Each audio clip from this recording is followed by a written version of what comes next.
Jemaat yang dikasihi Tuhan, saat ini kita sudah melewati Prapaskah kelima, 14 hari menjelang Paskah. Harapan demi harapan Dia berikan di situasi tidak menentu ini. Panitia Paskah tidak tahu akan terjadi bencana nasional, bahkan internasional. Tetapi Tuhan menitipkan tema buat kita, Dia sumber harapan sejati. Karenanya, sekalipun suasana tidak nyaman, ibadah online masih diperlukan, namun kita tidak kehilangan harapan di dalam Dia. Masih ingat kalender doa kita? Hafalkan ayat, berdoa syafaat, dan aksi nyata. Mari kita lanjutkan. Jangan lupa, setiap Jumat kita menyisihkan berkat-Nya melalui aksi puasa yang akan ditujukan untuk membantu memberikan perlengkapan medis bagi para tenaga medis. Antara lain hand sanitizer, masker, vitamin, alat pelindung diri, dan lain-lain, yang akan disalurkan melalui GKI Sinode Wilayah Jawa Timur. Minggu depan akan kita kumpulkan saat ibadah Prapaskah ke-6 dalam Minggu Palma. Jemaat yang dikasihi Tuhan, suasana Prapaskah dan mungkin Paskah saat ini kita berbeda. Dengan keprihatinan virus dan banyak orang meninggal karenanya, maka kita semakin dalam merenungkan betapa Dia hadir juga karena keprihatinan atas dunia ini. Virus dosa yang jauh lebih mengerikan karena memisahkan kita dari Tuhan. Dia hadir berkorban dan memberi kehidupan. Mari kita terus meneladani pengorbanan dan kasih-Nya dalam masa Prapaskah ini. Tetap bertumbuh dalam Tuhan. Ingat, cuci tangan, jaga jarak, pakai masker, tidak berkumpul, di rumah saja, makanan yang sehat dan vitamin untuk menjaga stamina. Tuhan memberkati, selamat berkarya, viralkan harapan.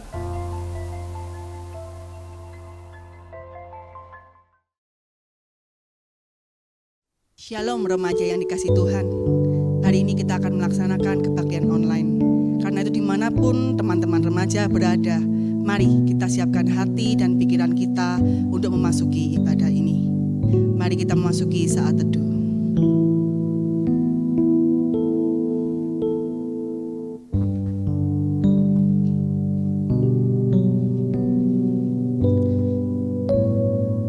Shalom semuanya. Puji Tuhan kita dapat berkumpul kembali. Walaupun teman-teman semuanya berada di rumah masing-masing, teman-teman pasti kangen lah sama kita. Ada Kevin, ada Cynthia, ada Anggit, ada Angel, ada Revel ganteng banget.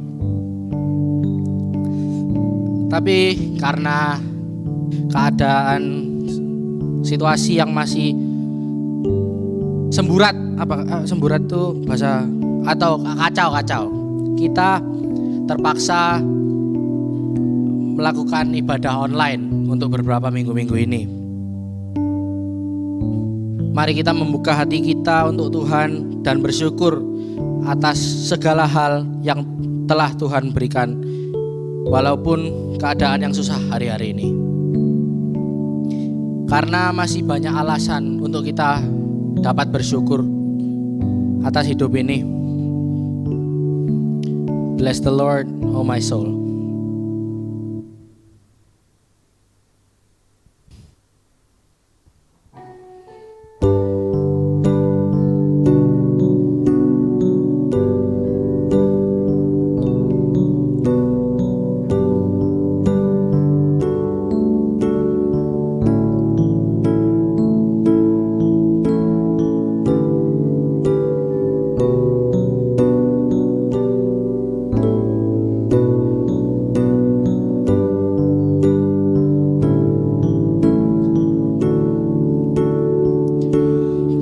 Bless the Lord, oh my soul, oh my soul. Worship His holy name. Sing like never before, oh my soul. I'll worship your holy name.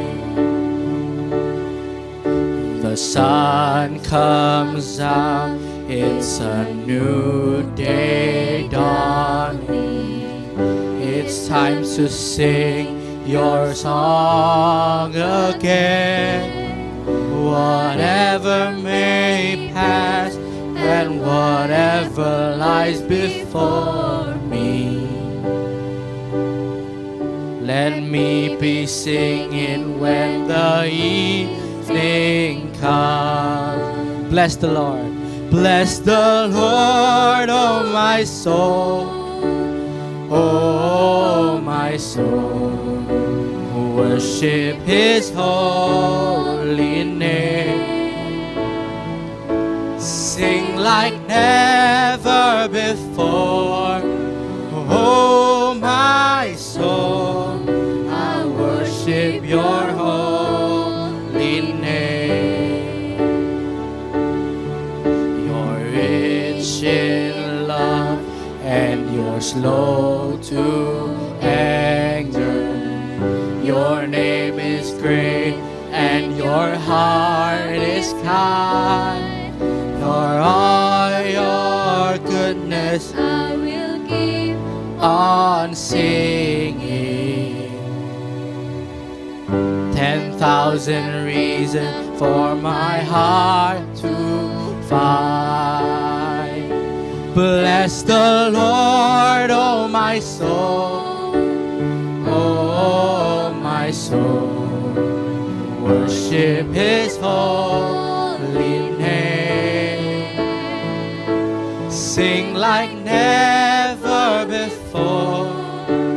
Oh my soul, I worship your holy name. Bless the Lord, oh my soul. Bless the Lord, oh my soul. Oh my soul, worship His holy name. Sing like never before.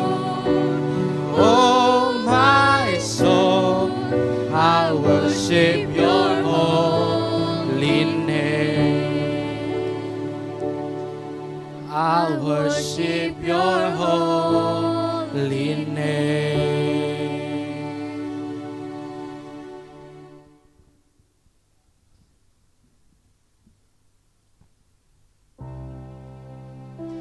Remaja yang dikasihi Tuhan, mari kita memulai ibadah pada hari ini dengan meyakini bahwa pertolongan kita adalah dalam nama Tuhan yang menjadikan langit dan bumi.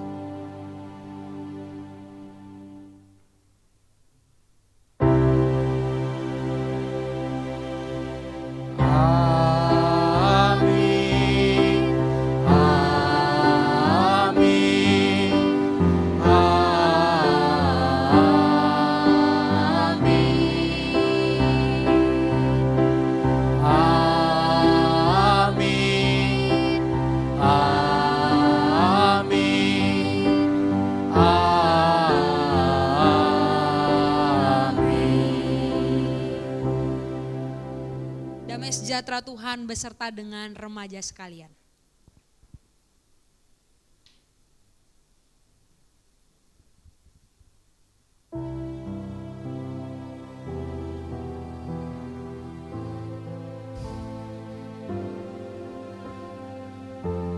Teman-teman, sebentar lagi kita akan masuki firman Tuhan. Kita mau siapkan hati kita untuk mendengar apa perkataan yang Tuhan akan berikan di masa-masa yang susah ini.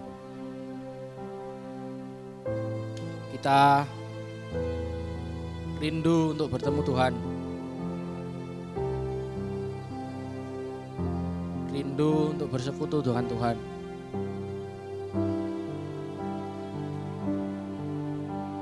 Karena Tuhan itu segalanya buat kami.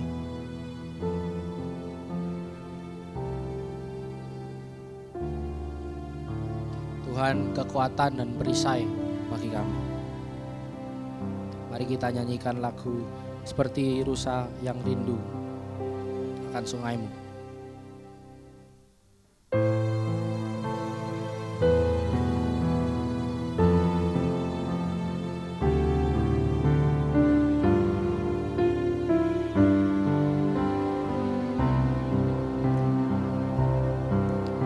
Seperti rusa rindu sungaimu, jiwaku rindu Engkau. Kaulah Tuhan hasrat hatiku, ku rindu menyembahmu. Engkau dan perisaiku, kepadamu rohku berserah. Kaulah Tuhan hasrat hatiku, ku rindu menyembah. Yesus, Yesus, Kau berarti bagiku. Yesus, Yesus, Kau segalanya bagiku.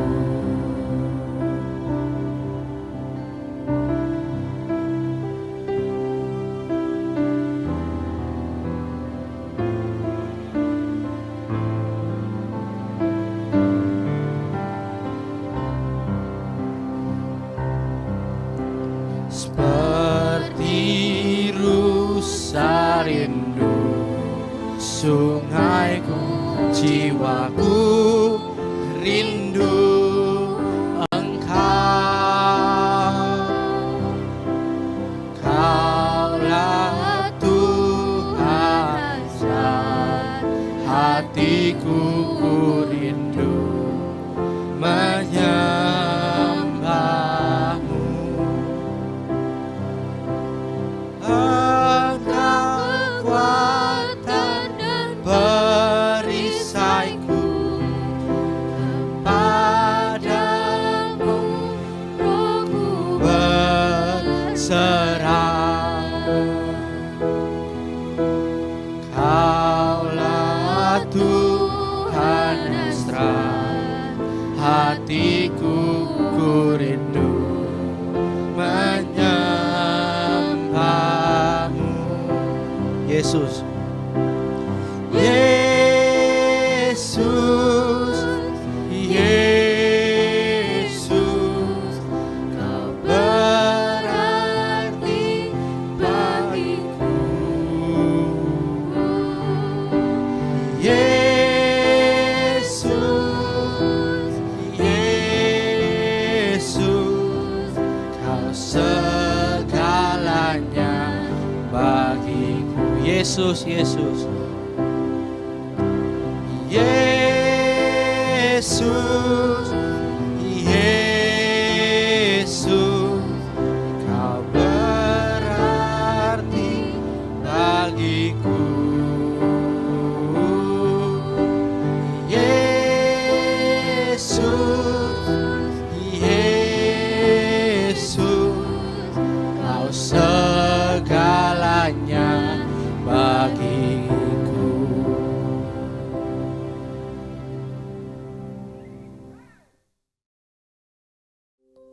Mari kita berdoa. Tuhan, ini kerinduan hati kami.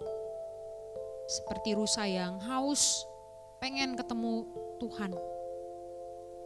Hati kami begitu rindu. Di hari ini kami boleh ketemu sama Tuhan.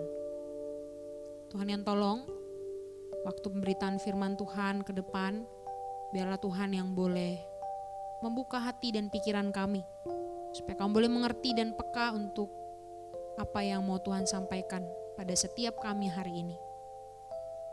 Tolong setiap kami Tuhan, biarlah kami siap menyambut dan mendengarkan apa yang menjadi isi hati Tuhan. Dalam nama Tuhan Yesus Kristus kami sudah berdoa. Amin. Ya, shalom remaja yang dikasihi Tuhan. Bersyukur kita boleh kembali beribadah bersama-sama walaupun aku di layar kaca, di layar kaca. Tapi teman-teman kan di rumah semoga nggak tidur-tidur atau nggak lagi sambil menguap dengerin aku, dengerin firman Tuhan. Tapi biarlah hati kita boleh sungguh-sungguh siap untuk mendengarkan apa yang jadi isi hati Tuhan buat setiap kita. Karena itu mari teman-teman, saya mengajak setiap kita membuka Alkitab kita dari Yehezkiel pasal yang ke-37 ayat pertama sampai ayat yang ke-14. Yehezkiel pasal yang ke-37 ayat 1 sampai 14. LAI memberi judul Kebangkitan Israel. Demikian firman Tuhan. Lalu kekuasaan Tuhan meliputi aku dan ia membawa aku keluar dengan perantaraan rohnya dan menempatkan aku di tengah-tengah lembah.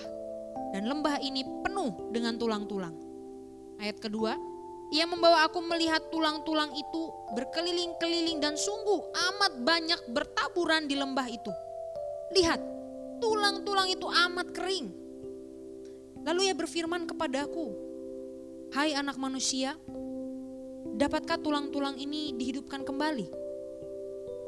Aku menjawab, ya Tuhan Allah, Engkaulah yang mengetahui. Lalu firman-Nya kepadaku, bernubuatlah mengenai tulang-tulang ini dan katakanlah kepadanya, hai tulang-tulang yang kering, dengarlah firman Tuhan. Beginilah firman Tuhan Allah kepada tulang-tulang ini. Aku memberi nafas hidup di dalammu, supaya kamu hidup kembali. Aku akan memberi urat-urat padamu dan menumbuhkan daging padamu. Aku akan menutupi kamu dengan kulit dan memberi kamu nafas hidup, supaya kamu hidup kembali. Dan kamu akan mengetahui bahwa akulah Tuhan. Ayat ke-7, lalu aku bernubuat seperti diperintahkan kepadaku, dan segera sesudah aku bernubuat, kedengaranlah suara. Sungguh suatu suara berderak-derak dan tulang-tulang itu bertemu satu sama lain. Sedang aku mengamati-amatinya, lihat, urat-urat ada dan daging tumbuh padanya. Kemudian kulit menutupinya. Tetapi mereka belum bernafas. Maka firman-Nya kepadaku, bernubuatlah kepada nafas hidup itu. Bernubuatlah hai anak manusia. Dan katakanlah kepada nafas hidup itu, beginilah firman Tuhan Allah. Hai nafas hidup, datanglah dari keempat penjuru angin dan berembuslah ke dalam orang-orang yang terbunuh ini, supaya mereka hidup kembali. Lalu aku bernubuat seperti diperintahkannya kepadaku, dan nafas hidup itu masuk ke dalam mereka, sehingga mereka hidup kembali. Mereka menjejakkan kakinya suatu tentara yang sangat besar. Firman-Nya kepadaku, hai anak manusia, tulang-tulang ini adalah seluruh kaum Israel. Sungguh mereka sendiri mengatakan, tulang-tulang kami sudah menjadi kering dan pengharapan kami sudah lenyap, kami sudah hilang. Oleh sebab itu bernubuatlah dan katakan kepada mereka, beginilah firman Tuhan Allah. Sungguh aku membuka kubur-kuburmu dan membangkitkan kamu, hai umatku dari dalamnya. Dan aku akan membawa kamu ke tanah Israel. Dan kamu akan mengetahui bahwa akulah Tuhan. Pada saat aku membuka kubur-kuburmu dan membangkitkan kamu, hai umatku dari dalamnya. Aku akan memberikan rohku ke dalammu, sehingga kamu hidup kembali. Dan aku akan membiarkan kamu tinggal di tanahmu. Dan kamu akan mengetahui bahwa aku Tuhan yang mengatakannya dan membuatnya. Demikianlah firman Tuhan. Teman-teman, berbahagialah setiap kita yang bukan hanya membaca, bukan hanya mendengar, bukan hanya merenungkan, tapi terlebih berbahagia setiap kita yang juga melakukannya dalam kehidupan kita setiap hari. Teman-teman, hari ini kita masuk, kalau dihitung-hitung ini udah minggu kedua kita social distancing, semoga nggak salah ya, distancing ya, udah salah bener gitulah pokoknya ya. Nah teman-teman, bagaimana rasanya? Kira-kira gimana rasanya udah 2 minggu di rumah? Mungkin ada yang udah mulai bosan gitu ya. Aduh, bosan di rumah, bosan benar ya, semoga benar. Bosan di rumah gitu. Tapi ada juga yang mungkin senang banget teman-teman. Ada yang mungkin mantap, aku bisa tidur bangun jam berapa sesukaku, bangun makan tidur, bangun makan tidur gitu ya. Pertanyaan teman-teman, apa yang teman-teman lakukan di rumah? Kira-kira apa yang teman-teman lakukan di rumah? Kalau aku teman-teman, aku melakukan 3 hal. Asyik, 3 hal. Yang pertama, aku sekarang banyak mewaktu sama Tuhan. Aku banyak baca buku, bahkan tidur siang pun aku sambil denger lagu rohani loh. Itu jarang-jarang banget. Biasa aku tidur cuma 30 menit, kalian tidurnya bisa 2 jam begitu ya, 2,5 jam. Itu satu sukacita, tidur sambil denger lagu rohani. Banyak merenung, terus banyak mewaktu juga sama pacar gitu kan. Ketawa. Kalian di rumah ketawa ya, oke? Kayak banyak waktu sama pacar gitu ya, pacar. Terus yang satu lagi yang sering kulakukan teman-teman adalah main Mobile Legend. Aku sekarang jadi aktif banget main Mobile Legend. Apalagi baru update rank kan, kemarin baru update rank. Teman-teman, satu kali dalam satu pertandingan Mobile Legend ada satu tim yang mereka bertanding tapi pelan-pelan turret mereka atau benteng mereka ini mulai runtuh teman-teman.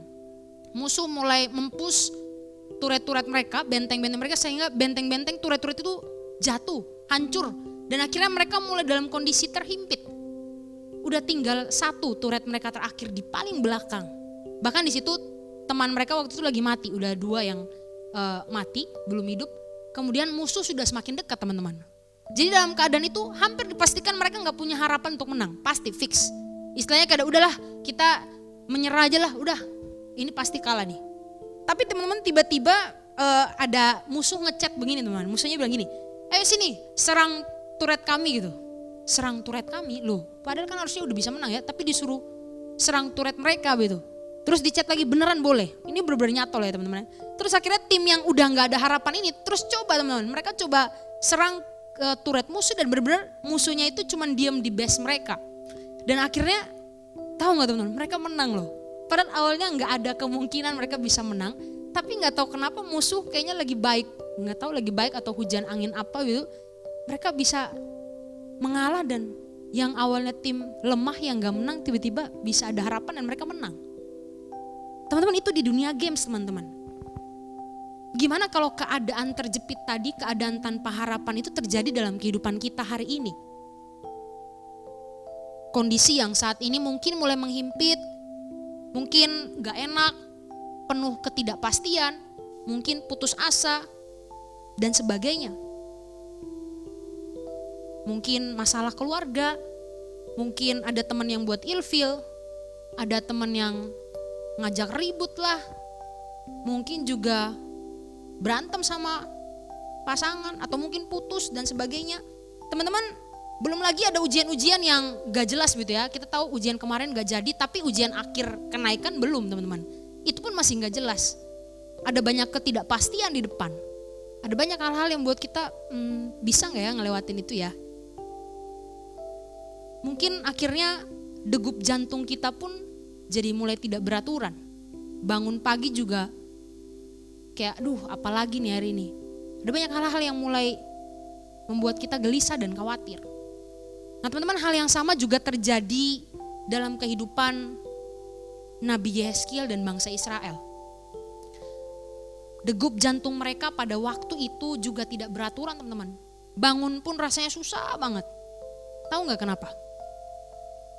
Pada waktu itu ketika Yehezkiel dipanggil jadi nabi teman-teman, waktu itu kerajaan Yehuda itu lagi terperangkap antara perang Mesir dan Babel.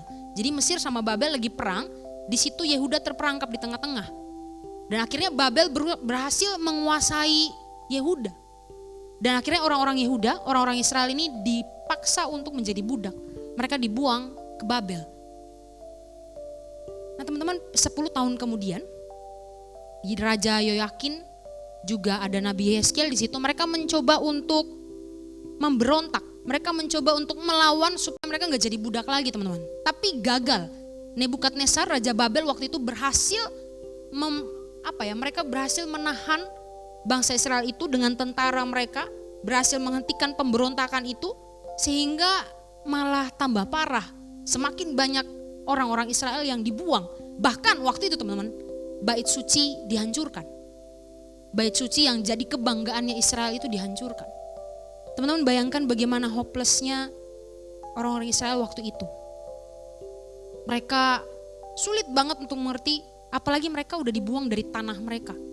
Buat orang-orang waktu itu ketika mereka dibuang dari tanah mereka itu satu hal yang dianggap sangat hina dan mereka tidak berharga, teman-teman.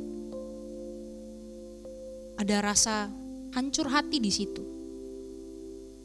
Nah, dalam kondisi yang sangat kacau, dalam kondisi yang tanpa harapan itu, Tuhan manggil Yehezkiel. Dan Tuhan kasih nubuatan, Tuhan kasih penglihatan di situ. Teman-teman, diajaklah Yehezkiel ini ke satu lembah. Diajak Yehezkiel ke satu lembah, dan di situ teman-teman ada banyak sekali tulang-tulang. Teman-teman, ini bukan tulang ayam, bukan tulang daging sapi dan sebagainya, tapi tulang manusia, teman-teman. Coba teman-teman bayangkan, teman-teman diajak ke lembah gelap, sangat menakutkan. Ditambah lagi teman-teman lihat lembah gelap, terus teman-teman lihat tulang. Ada banyak sekali tulang-tulang manusia di situ, dan dikatakan tulang-tulang itu kering, teman-teman. Tulang-tulang itu bukan basah baru aja jadi tulang, tapi dia sudah sangat lama jadi tulang dan dia kering sekali. Berarti apa? Berarti manusia saat itu pasti sudah sangat lama mati. Bahkan sampai tulang-tulangnya kering, teman-teman. Coba teman-teman bayangkan kalau diajak ke tempat seperti itu.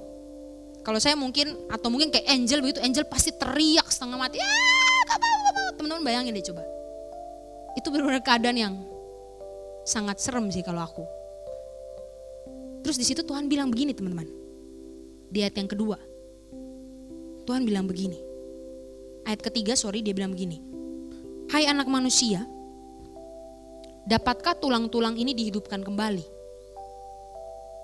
Tuhan tanya Yehezkiel, kira-kira tulang-tulang ini bisa aku hidupin kembali enggak? Nah teman-teman, ini pertanyaannya bukan soal bisa apa enggak, teman-teman. Karena kalau dilihat dari bahasa aslinya, Tuhan tuh sebenarnya mau tanya kayak gini. Yehezkiel, menurut kamu, kira-kira aku mau enggak bangkitin lagi tulang-tulang ini? Karena sebenarnya tulang-tulang ini ingin menggambarkan atau ingin menjelaskan keadaan Israel waktu itu. Tulang-tulang itu ya bangsa Israel itu. Tulang-tulang yang kering itu yaitu bangsa Israel yang lagi tertindas dan lagi menderita. Yang enggak heran mereka menderita, teman-teman. Karena mereka, kalau teman-teman lihat di pasal sebelumnya, mereka adalah orang-orang yang memberontak sama Tuhan. Makanya disinilah Tuhan kasih hukuman, mereka dibuang. Mereka menderita. Mereka jadi kayak tulang-tulang kering. Ngeri banget. Makanya Tuhan tanya, kira-kira aku mau enggak memulihkan tulang-tulang itu? Yehezkiel sadar betul pertanyaan Tuhan ini dan dia bilang begini. Tuhan, engkau yang paling mengetahui. Aku gak tahu, tapi Tuhan yang paling mengetahui. Teman-teman bisa lihat itu di ayat ketiga. Ya Tuhan Allah, engkau lah yang mengetahui. Yehezkiel hopeless, teman-teman. Yehezkiel juga gak tahu. Ya memang salah kami, ya udah gitu. Tapi mau gimana? Teman-teman, tapi tahu gak? Tuhan itu luar biasa baiknya minta ampun. Kalau teman-teman lihat, baca lagi, Tuhan yang berinisiatif, bernubuat untuk memulihkan tulang-tulang itu. Bukan nunggu, ayo Israel kamu mau ngapain, enggak loh. Dalam posisi tulang yang kering, yang udah mati, yang udah gak bisa apa-apa, Tuhan bilang, aku akan memulihkan tulang-tulang itu. Bukan cuman gabung-gabungin tulang-tulang itu jadi satu, tapi Tuhan akan kasih urat, Tuhan akan kasih daging kembali tumbuh, bahkan Tuhan akan kasih kulit untuk bungkusin lagi tulang-tulang kering itu. Tuhan bilang ayo nubuatkan itu. Yehezkiel juga masa sih? Yehezkiel pun, tapi Yehezkiel nubuatin, teman-teman. Yehezkiel katakan itu dan benar, teman-teman. Tulang-tulang itu kembali bergerak. Dikatakan situ mulai bergerak menjadi satu. Tulang-tulang itu mulai kelihatan menyatu, mulai ada sendi-sendinya, mulai ada urat-uratnya, daging-dagingnya, bahkan kulit pun mulai menutupi tulang-tulang kering itu. Yang awalnya mengerikan dan gak ada harapan, tapi akhirnya di situ mereka melihat secerca harapan, bahkan dikasih paket komplit. Nah dalam ayat 12 dan 13 kita akan menemukan bahwa maksud dari nubuatan tulang-tulang yang dipulihkan itu adalah pemulihan bangsa Israel itu, teman-teman. Israel yang sebelumnya menderita karena dibuang, tapi Tuhan bilang, aku mau pulihin kamu. Tuhan bilang kamu akan kembali ke negeri kamu, kamu tidak akan menderita lagi. Bahkan di ayat 14 teman-teman dikatakan begini, aku akan memberikan rohku. Tuhan akan kasih rohnya ke dalammu sehingga kamu hidup kembali dan aku akan membiarkan kamu tinggal di tanahmu. Dan kamu akan mengetahui bahwa aku Tuhan yang membuat semuanya itu. Tuhan bakalan ngasih rohnya sama umatnya sehingga apa teman-teman? Sehingga umatnya itu bisa kembali hidup. Bukan cuma sekedar hidup kamu tarik napas dan kamu menghembuskan napas, tapi lebih dari itu kamu bisa dapat hidup yang kekal itu. Kamu bisa punya hidup yang sangat bahagia, menikmati waktu bersama-sama dengan Tuhan setiap hari. Dan itu hal yang paling membahagiakan satu kehidupan yang kekal. Itulah yang dijanjikan Tuhan. Harapan yang Tuhan kasih, bukan hanya sekedar kasih, oke, kamu akan dibebaskan, kamu akan kembali pulang ke Israel, tapi Tuhan bilang, Tuhan akan kasih rohnya. Sehingga ada harapan kekal, ada kehidupan kekal yang dijanjikan. Dan seharusnya teman-teman, di titik itulah manusia itu sadar, umat Israel itu sadar, bahwa Tuhan adalah Tuhan yang paling berdaulat dalam hidup mereka. Sehingga sudah tidak seharusnya mereka menyembah ilah-ilah lain. Harusnya fokus hidup mereka hanya tentang Tuhan. Harusnya kebergantungan hidup mereka itu hanya sama Tuhan. Suatu bangsa yang hopeless akhirnya dibuat Tuhan menjadi hopeful. Satu bangsa yang penuh pengharapan, yang awalnya hanya tulang-tulang kering. Teman-teman, hari ini mungkin ada banyak hal yang membuat kita juga hilang harapan. Mungkin sampai merasa, aduh mau buka mata aja udah males. Aduh mau menjalani hidup aja udah, kayak gak niat. Ada banyak hal yang mungkin hari ini membuat kita hopeless teman-teman. Kita persoalan di rumah, apalagi semakin banyak waktu di rumah, mungkin sering berantem sama papa mama, kita gak tahu. Puji Tuhan kalau jadi semakin sayang, semakin kenal. Iya, tapi kalau berantem, mungkin jadi buat kita, males banget, harus dengar ocehan terus. Atau mungkin teman-teman ada banyak pergumulan lain soal studi, soal relasi. Bahkan hari ini kita masih terus bergumul soal pandemi yang belum berakhir ini teman-teman. Tapi mari kita melihat bahwa Tuhan itu gak kurang baik untuk biarin kita jalan sendiri tanpa pengharapan. Tuhan itu gak kurang baik untuk biarin kita terus-terusan dalam lembah yang gelap teman-teman. Karena sebenarnya momen-momen dalam pergumulan itulah kita itu jadi tahu dan kita sadar bahwa kita butuh Tuhan. Makanya kadang-kadang pergumulan itu datang. Supaya kita tahu, kita sadar bahwa kita hanya manusia biasa yang butuh Dia. Karena itu teman-teman, there's hope buat mereka yang hopeless. There's hope buat mereka yang tahu sama siapa mereka harus bergantung. Sama siapa mereka harus menaruh pengharapan itu. Ketika kita menjadikan Tuhan pengharapan kita, maka harapan itu benar-benar akan dinyatakan buat kita. Harapannya seperti yang tadi Yeskiel nubuatkan, bukan cuma sekedar harapan yang bisa kita lihat, tapi bicara soal harapan kekekalan yang menjadi bagian kita. Karena itu pastinya dan harusnya harapan itu yang membuat kita bisa dengan tenang menjalani hari demi hari. Yang membuat kita bisa bersemangat untuk menjalani kehidupan yang penuh dengan ketaatan. Karena saya tahu ketika saya taat pun teman-teman, saya bisa menikmati harapan itu pelan-pelan. Ada damai sejahtera, ada ketenangan. Ada satu sukacita ketika saya berjalan dalam ketaatan saya sama Tuhan. Dan biarkan pelan-pelan kita boleh melihat proses yang Tuhan kasih. Dan pemulihan itu bisa pelan-pelan kita saksikan, kita rasakan. Teman-teman, karena itu mari kita terus menjalani hari-hari ke depan dengan bersandar penuh sama Tuhan. Mari belajar percaya bahwa ada harapan yang Tuhan janjikan buat kita. Ada pemulihan yang Tuhan nyatakan. Israel tadi kayak tulang kering teman-teman. Mereka bahkan gak tahu mesti ngapain. Tapi Tuhan berinisiatif untuk kasih harapan itu. Memulihkan mereka. Tinggal pertanyaan, kita mau percaya atau enggak?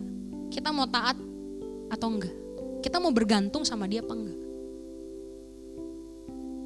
Karena ada satu ayat bilang begini teman-teman. Sebab Tuhan mengetahui rancangan-rancangan apa yang ada padanya mengenai kamu. Yaitu rancangan damai sejahtera, bukan rancangan kecelakaan. Rancangan damai sejahtera, bukan rancangan kecelakaan. Dan rancangan itu diberikan kepada kamu, kepada setiap kita.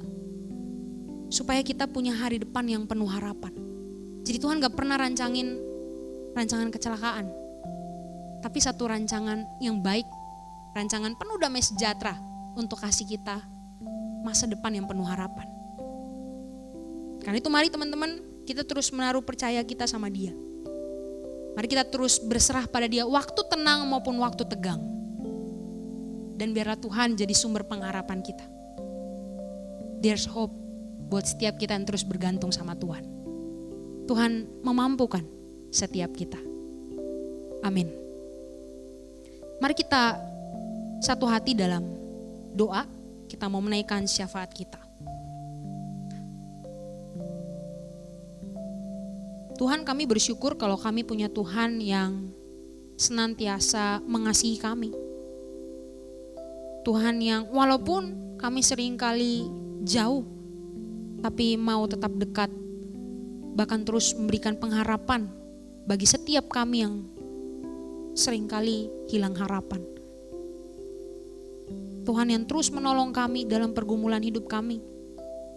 Apapun pergumulan kami hari ini, kami rindu menyerahkan semuanya sama Tuhan. Kami rindu Tuhan yang berencana dalam hidup kami. Dan biarlah harapan yang nyata itu boleh kami rasakan daripada Tuhan. Karena itu kami tidak berhenti berdoa menyerahkan Indonesia ke dalam tangan Tuhan. Ketika hari ini terus terjadi pandemi yang masih begitu besar terjadi di Indonesia, kami berdoa biarlah Tuhan yang campur tangan. Untuk setiap korban-korban, para pasien yang sedang dirawat, Tuhan yang boleh menolong. Tuhan yang memulihkan, Tuhan yang menolong para medis ketika mereka bergerak, mereka bekerja. Tuhan yang memberikan hikmat dan juga kepekaan supaya mereka boleh merawat setiap pasien-pasien yang ada dengan baik. Tuhan yang menolong, memulihkan setiap pasien yang ada dari pandemi COVID-19 ini. Menyerahkan untuk setiap kami, dimanapun kami berada Tuhan. Tuhan terus tolong lindungi kami. Tuhan terus berikan kami hikmat, kebijaksanaan untuk mengerti, menjaga kesehatan kami. Supaya kami boleh berhati-hati. Supaya kami boleh lebih menjaga kebersihan diri kami. Boleh lebih lagi mengontrol kehidupan kami. Supaya pandemi ini boleh cepat teratasi. Tolong setiap pemerintah dalam setiap pengambilan keputusan, biarlah Tuhan juga berikan kebijaksanaan dan hikmat. Kami tahu bahwa ini bukan hal yang mudah, tapi biarlah Tuhan yang boleh beserta dengan negara kami. Setiap keputusan yang diambil, itu yang paling baik menurut pandangan Tuhan. Kami menyerahkan Tuhan untuk setiap keluarga kami, papa, mama, kakak, adik kami serahkan dalam tangan Tuhan. Untuk orang-orang di luar sana yang masih bekerja, Tuhan juga lindungi mereka. Biarlah Tuhan yang menjaga mereka dalam pekerjaan mereka. Menyerahkan Tuhan untuk setiap syafaat kami ini akan kami akhiri dengan doa yang sudah Engkau ajarkan. Bapa kami yang di surga, dikuduskanlah namamu, datanglah kerajaan-Mu, jadilah kehendak-Mu di bumi seperti di surga. Berikanlah kami pada hari ini makanan kami yang secukupnya, dan ampunilah kami akan kesalahan kami, seperti kami juga mengampuni orang yang bersalah kepada kami. Janganlah membawa kami ke dalam pencobaan, tapi lepaskanlah kami daripada yang jahat. Karena Engkaulah yang punya kerajaan dan kuasa dan kemuliaan sampai selama-lamanya. Amin.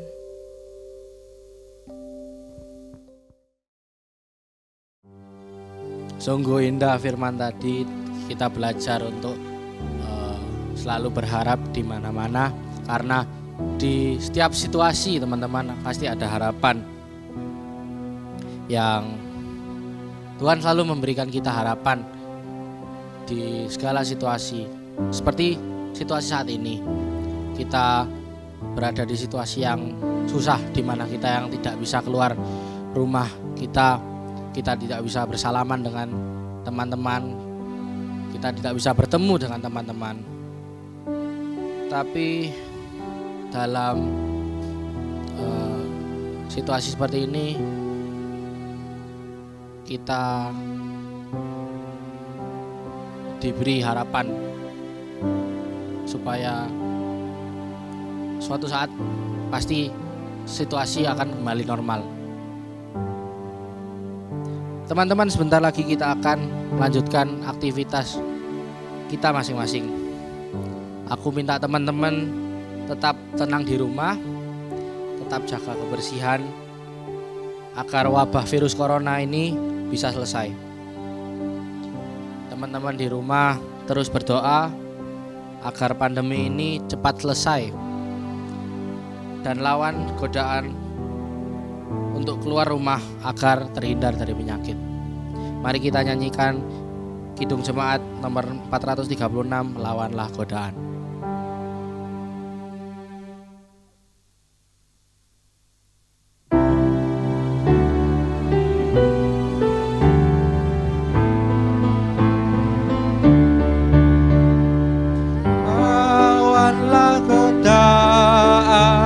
Selalu bertekun, tiap kemenangan kau tambah teguh. Nafsu kejahatan harus kau tentang, harap akan Yesus pasti kau menang. Pada Tuhan agar kau dikuatkan, ini pertolongan pastilah kau menang.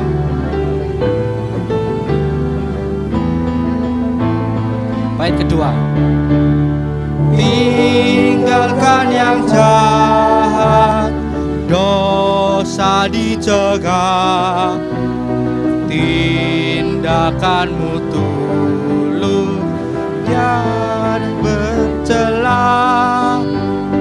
Junjung kebenaran, hidup dalam terang, harap akan Yesus pasti kau menang. Mintalah pada Tuhan agar kau dikuatkan, Ia beri pertolongan, pastilah kau menang. Allah memberikan tajuk mulia. Allah memberikan tajuk mulia bagi yang percaya di dalam iman. Kristus memulihkan kau yang tertekan, harap akan Yesus pasti kau menang. Mintalah pada Tuhan agar kau dikuatkan, Ia beri pertolongan, pastilah kau menang. Mintalah pada Tuhan, mintalah pada Tuhan agar kau dikuatkan, Ia beri pertolongan, pasti menang.